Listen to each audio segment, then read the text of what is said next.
Sosiaalidemokraattiselle liikkeelle ympäristöasiat on aina olleet hyvin tärkeitä. Mehän olimme itse asiassa ensimmäinen poliittinen liike Suomessa, joka teki oman ympäristöohjelmansa jo 60-luvun lopulla.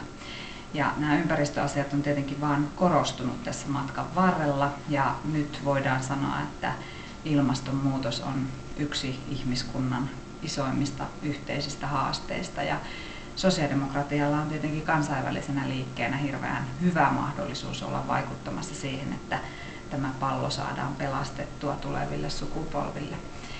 Ja täällä Jyväskylässä ympäristöasiat ovat myös tärkeitä nyt, kun olemme ratkaisevien hetkien äärellä sen suhteen, syntyykö tänne uusi vahvempi kunta.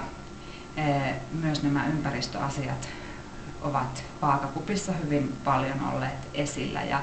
Ja toimiva yhdyskuntarakenne, joukkoliikenteen parempi järjestäminen, nämä ovat kaikki sellaisia asioita, jotka vaikuttavat paitsi ihmisten arkielämään, niin myöskin sitten siihen ympäristömme yhteiseen tilaan.